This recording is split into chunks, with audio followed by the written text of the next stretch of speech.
Hello, friends.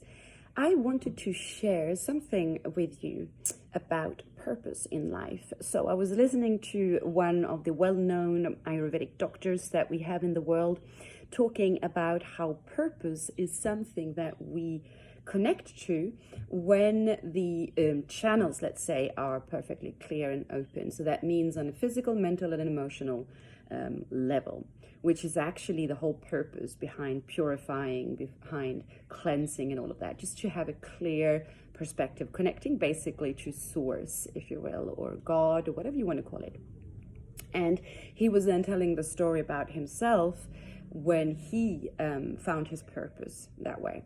And it reminded me of my own experience. And I wanted to share that with you because it might actually bring some light to your own work. I think that there's a lot of people who feel a lack of purpose.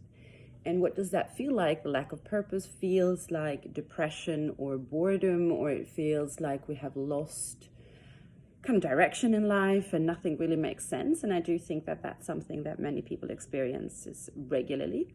And I wanted to bring this experience that I went through a couple of years ago.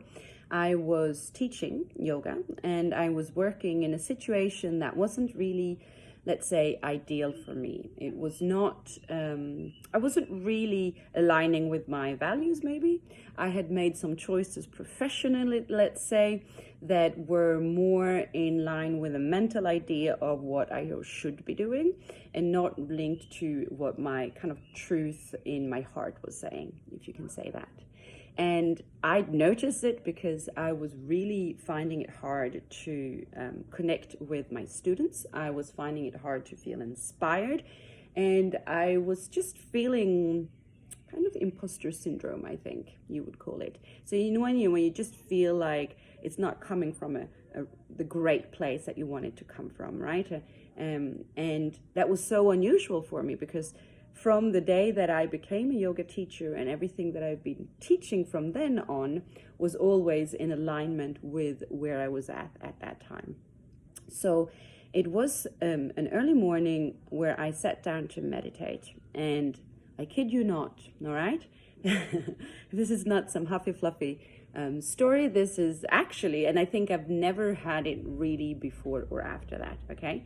And I was sitting down to meditate and not trying to meditate like a lot of people are trying to meditate. They're trying to be calm. They're trying to be present. They're trying to not be caught up in their thoughts. I was not trying anything. And I think this is one of the essential things to remember. I was just sitting, and somewhere in me, there was this feeling right in my gut about, or in my heart, like a knot as well, about how I just didn't understand why things weren't working for me. And then I hear a voice, and I did hear a voice. Obviously, I'm lucid enough not to know that this voice was not coming from anywhere outside of me. It was definitely coming from somewhere within me. And I've heard this notion before, right? So for me, before hearing this myself, I did not understand really what it meant when people said I heard this voice. And I promise you, I actually heard this voice.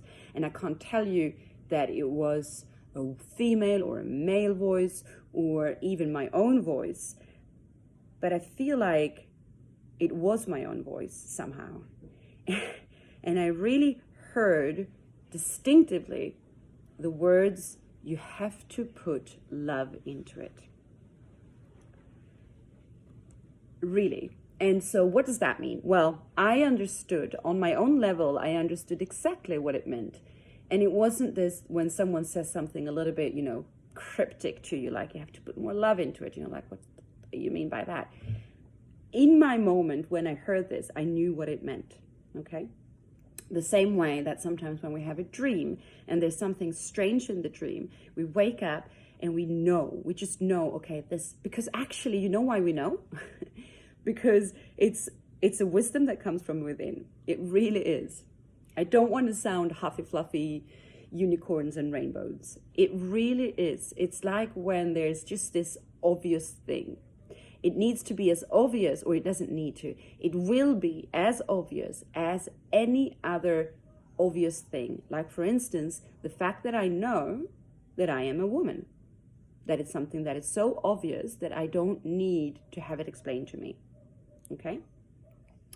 And so as I heard these words, I exactly knew in my heart what that meant. Now, it doesn't mean that you know how to implement it, but it meant that all of a sudden there was this like, okay, this is what you're doing wrong. This is why it's not working. Okay, now, I have not had that voice speaking to me again after that. Okay, maybe it will at one point again. Okay, I hope. It was a very unique experience for me. But what I want to leave you with is that there's nothing special with me per se. You can also have that inner wisdom coming up as in the form of a voice or in the form of a feeling, okay? What it means though is that you have to allow yourself to hear it. And so this means that it's usually in a moment of complete surrender.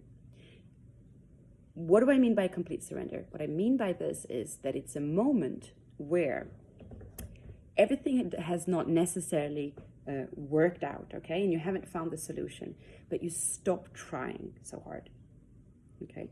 You stop trying so hard because what happens is that you let down your guard, okay? You stop resisting. I've had resistance so much in so many fields. Whenever you're asking someone for help, and then they're giving you their advice and you are arguing with them, not arguing, but you know when you go, but I've done that, but I've tried that. What that is resistance, okay? You want to show that you're trying, okay? And you know it, and it's not a question that you don't know it. It is, are you receiving what's coming in, okay? So, this is why in the Ayurvedic medicine and in yogic philosophy, the practice is essential because the practice is what is helping you to clear that pure stream of consciousness that will then land in your personal consciousness. How do we do that? You create a routine, of course, and you commit to it, and you stick to it, and you do it, and you notice what happens. You deal with what comes up. When there's the, I don't want to do this, you do it anyway. This is what it means to invest in yourself. All right. Happy weekend. Happy Friday. Much love to you all, and put love into it.